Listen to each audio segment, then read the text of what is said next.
G'day everybody, I hope you're smiling today and I hope you've made somebody else smile because we need some more of that positivity in the world. And if you haven't checked out the new channel, Descent into the Wormhole, it is a podcast that I'm doing with Les from SEC, so please head over to Descent into the Wormhole. Links will be in the description and check that out as well. Today I have a very interesting guest, a very special guest. I have Lee with me, so Lee, please say hello to everybody. Hi, hello. Thank you for having me today. Well, thank you for being with me, and thank you for agreeing to catch up.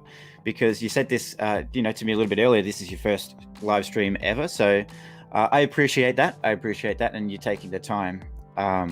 So just to give people a bit of a background, bit of an idea of who you are, and what you're about, and what we might be talking about today.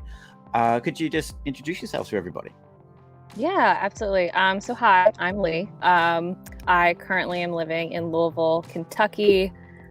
Used to live in Los Angeles for about 5 years. I've been in the service industry, meaning serving and bartending now for over like 14 years. So I'm definitely a vet. Have met a lot of people. Yep. And yeah, which kind of spawned like you seeing my tweet, which I'm sure we'll get to discussing. And that's kind of Yes. why I'm here today. Amber and Johnny lived in LA and obviously went to restaurants and bars. They had to drink, they had to eat. And so where we connected, like you said, was on Twitter. And one of the tweets that you put up that caught my attention was, it was a promise to MCU fans that if she was cast as, was it Sue Storm? I think it was Sue Storm, wasn't it? Yes. If she was cast as Sue Storm, that you would get everybody you knew together from the serving industry and have a podcast about the real Amber Heard and what she's like to deal with. So that's really how we connected. And in the background, you've done some work as well. And when I say work, I mean just reaching out to people that you know about Ms. Heard and what she was like. But before we get into the email that you're so graciously going to read for us, I wanted to ask you, a little bit about the background. So behind the scenes, you were mentioning something about Amber Heard and her being known in the industry. If you could just elaborate a little bit on that for people, that'd be great. Oh, absolutely. I will preface with saying that before I moved to LA, I lived in Louisville, Kentucky. And it has been like known back in the day when, Johnny Depp used to visit here, whether it be for Derby or whatever. It was like a known thing that it's like if you knew that he was coming into your restaurant, it's like the servers would fight over who got to wait on him because they knew he was always really nice, would tip crazy well, and you knew you were going to have an easy good night with him. So I moved to LA in 2012 and then joined the service industry, and I just started hearing little rumors, whether I'd be waiting on people or I would go to a bar. It was kind of like a running joke of oh God, have you waited on Amber Heard? Are you one that has been able to wait on her? If you had to experience that. And so it was just like a running thing. It was just known that if you knew that she was coming in or if you saw her, it's like, oh God, here we go. Let me pop a Xanax to deal with this girl. She's just a really, really interesting guest.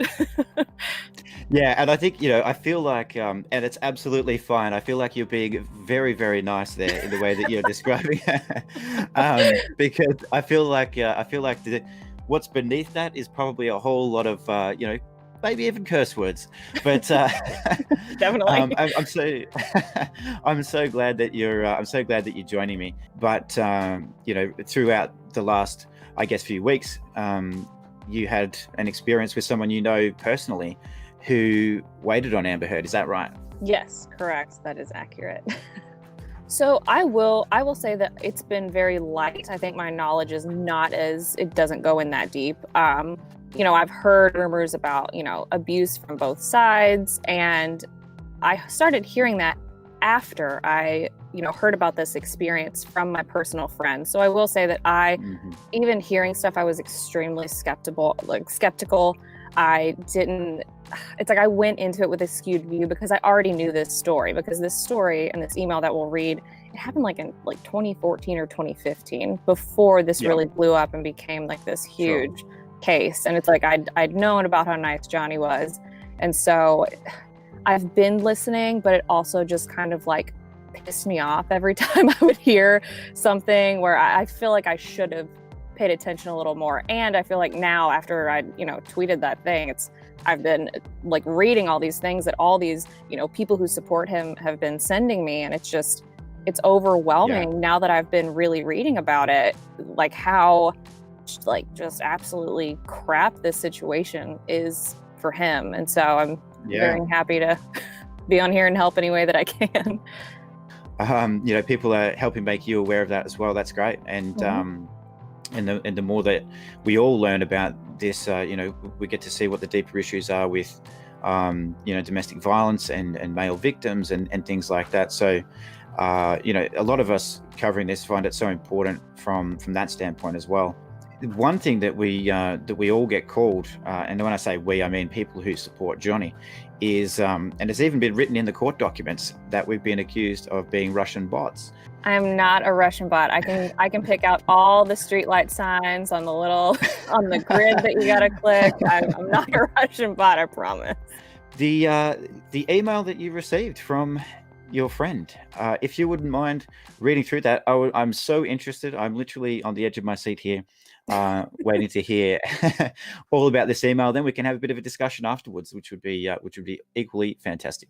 Yeah, absolutely. And so I'm going to call this person Jane because she doesn't want her real name to be used. I think she's a little scared because of all the crazy stuff that's been happening. I'm not going to say the name of the restaurant, but I will say that it's a very, very nice, like, wine bar restaurant in Los Angeles. And as a server, like, you have to get trained, by a sommelier. You have to know all of this extensive knowledge about wine. And I was at a Christmas party back in 2015, and she walks in and she was just like, "You guys, it finally happened. I waited on Amber Heard, and now I can tell you all this story." So I reached out to her after the tweet kind of blew up, and I was like, "Please email me word for word," because I didn't want to misquote her. I didn't want to like accidentally exaggerate anything. So I'm just going to read this word for word. And I will say she is an actress in comedy. So some of the colorful wording that she's going to use is it's a little fun. So here we go. Yeah, no problem. Great. So I served Johnny Depp, Amber Heard, and 4 of their friends in a private room of our restaurant. Immediately, Amber orders the most expensive bottle of wine on the list. I presented the bottle to her and proceeded to stand there for a very long, awkward amount of time while she refused to acknowledge my presence, until her friends finally interrupted her speaking and had to literally point out that I was standing right next to her, pointing at a bottle of wine right beside her face. This is a very tiny room, remind you, by the way. It literally only had 6 people in it. She said I opened it, poured her a taste, and she absolutely hated it. She was so dramatic about how much she hated it, and looked at me like I myself was responsible for making this wine, and I myself must be responsible for this terrible experience that she was having. She says it tastes off. Johnny asked me to taste it personally because he trusted my knowledge in wine since I worked at this restaurant. And I tell them it's not off, and I begin to gently remind her of the style of wine she ordered, that is extremely rare, hence the price, and that it is intended to taste that way. Well, Amber was completely unprepared for that response because, how could this peasant servant have a brain? She said, I'm assuming she was also a little embarrassed because the way she ordered it so confidently, even though she knew nothing about it. So then she decided to treat me like shit for the remainder of the evening. She gets really bitchy and says, well, I'm not drinking this, so like, what are you going to do about it? And Johnny sees that there's clearly tension between us and tries to smooth things over, which makes her even more mad. So she finally angrily orders a different bottle of wine. It was the second most expensive bottle, a good old crowd-pleasing Cabernet, and proceeds to ignore me once again during the wine service. But this one ended up being, and I quote, so much better. Oh, wow, what a difference. As if I was the reason that you ordered the bottle in the first place. Like, girl, you ordered it. She then says, soon after, Johnny was trying to secretly get my attention. He was staring at me, motioning for me to look over the table, and I finally see that he's holding 2 credit cards under the table. He whispered and said, pick one. I was so confused at this point. No one has ever been this bad secretly paying the bill, but it was kind of kind. I guess throughout this awkward exchange, everyone else at the table is now staring over in his direction, and I just grabbed the black card, obviously. And then everyone sees what's happened. They all get awkward and say, no, no, no, please let me. No, seriously, you always pay. Like, no. And then Amber looks directly at me in the face and sarcastically says, wow, great job. At this point, I've completely had it with her. I realize she hasn't said thank you once like everyone else at the table had. And the only time she'd even made eye contact with me was to say something rude. The dinner was finally over. She walked out laughing obnoxiously with her friends. On the way out, every person in their party thanked the staff except for her. I went and I grabbed the check off the table. Johnny had tipped me $600 on their $600 bill. I always hear that he tips very generously, but I'd like to think that he was apologizing for the way that she treated me. So I guess in the end, it was worth it. And that is my friend Jane's beautiful story about waiting on Amber. Wow. That is so interesting. So interesting. And I mean, to me, what I hear there is and I don't know if you've heard the audio recordings between Johnny and Amber yet, but I mean, that's exactly the kind of person that it sounds like. She's just all about herself. You know, she's better than everybody, above everybody else. And oh my gosh. And you know what? What else is strikingly obvious here is that Johnny Depp is the con one. Johnny Depp is trying to, smooth things over. And obviously, he's trying to pay for everybody. He doesn't want everybody to know, though, because he doesn't want the attention from it. Doesn't want that kind of focus on him. So, wow. I mean, please, when you see when you speak to your friend, please thank them for sharing that with us as well, because it gives us real insight. We hear from publicists, we hear from the mainstream media, we hear all of this, from Amber Heard's lawyers. And we hear a whole bunch of lies, and we hear that she's this fantastic person, that she gives to charity, that she's just the most loved person in history. But we don't believe that, of course. But to hear it from somebody who actually was there, actually served her, and had an experience like this is extremely interesting. And to somebody who maybe isn't involved so much in this case, or hasn't really had a chance to look at it yet, it doesn't seem like it's that interesting, but it really, really is, and it gives a great insight to what she was like. So thank you so much for speaking to your friend, to reaching out and sharing it with us, because for me, what's really, really interesting too is that she didn't give eye contact to this poor woman. She didn't give eye contact to this poor woman the whole time.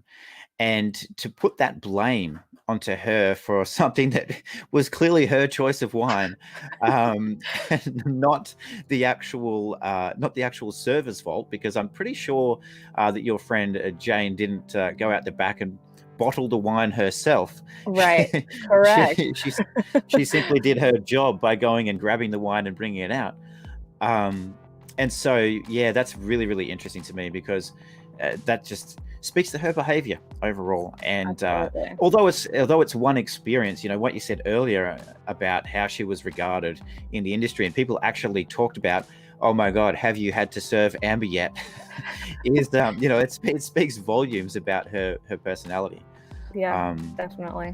Wow, very, very, very interesting. Yeah. Interesting indeed. And I'll add this. Sorry, I'm psychoanalyzing this whole situation.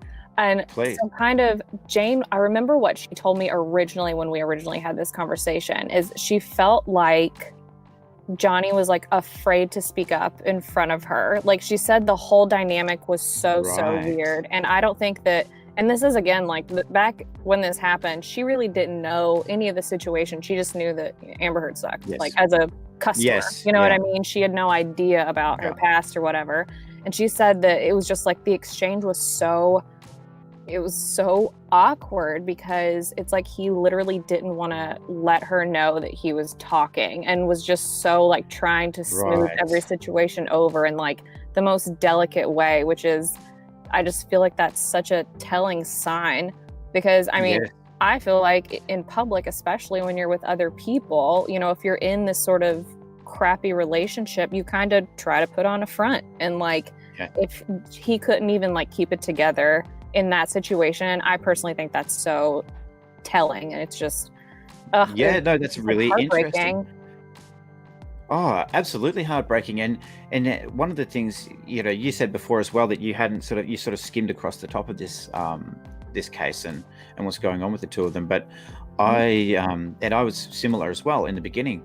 But now that I see it, the word heartbreaking is, you know, that's really what it is. It's absolutely heartbreaking that he went through all of this and he had to put up with her all of this time. I mean, you know, somebody out there will tell me, yes, but it was his choice. You know, he chose to be with her and all of those things. But, you know, what a lot of people don't understand is that she was, you know, the type of person that she is, she drew him in the beginning and really suckered him in and made him feel, you know, special. And he is a special person, but she made him feel that way for a specific reason, which was to get in and be with Johnny Depp. And so hearing you say that is really interesting, that she thought, or her impression was that, you know, Johnny was trying to avoid an argument, I guess, trying to calm things down and trying to be the voice of reason, I suppose, throughout all of that. But very interesting that that she added that thought in there too. I mean, we can only see from the outside, and that's what makes this discussion so interesting to me, is that we can only look from the outside. You know, I said to you before, I'm thousands of kilometers, thousands of miles away down in Australia, so I'm very, very far removed from all of this physically. But to hear from somebody who's actually met both of them, and that's a good point too. You know, it'd be one thing to have served just Amber. Right. But serving the both of them and in a group too, to be able to see that dynamic and see what was going on amongst the group is really, really interesting. Fantastic. And so did your friend Jane have any other comments around this, you know, and not that I want to give anything away or anything like that, but you know, has she had discussions with other people since then, or you know, have you had discussions with other people as well? So I've not had any discussions. I know that she had told me, she's like, I know I worked with one other person who had waited on her. And so I know for sure she told me she's trying to get in touch with them to get that situation figured out, whether they're going to call me or email me. But I mean, I know for sure there's definitely a lot more. After everything that I've seen, and I'm sure that Jane has seen in person, she absolutely drinks quite a lot, and beyond being tipsy, I would imagine as well. Yeah, absolutely. And like that's the thing that makes me so mad. Like, girl, if you get drunk, freaking get drunk. Who cares? Like, but don't lie about it to make someone else look bad. Like, I don't care if you go out and get sloshed as long as you're nice to people. Like, do your thing. But like, that makes me so upset that you would lie just to make someone else look absolutely terrible. Like, I'm cool with making you look terrible if you're a terrible person, but like, to lie just to make you look better is just crappy. Like you said, go for it, girl. Like, have a good time. No one really cares about that. But don't be disingenuous and say that you know, Johnny was basically an alcoholic and was drinking at 1 in the morning, at 9 in the morning, at 10 in the morning. You know, don't make up all these things. And thank you so much. Thank you really, you know, for joining me and being willing to come on and share that email as well. It's really good insight for us. Absolutely.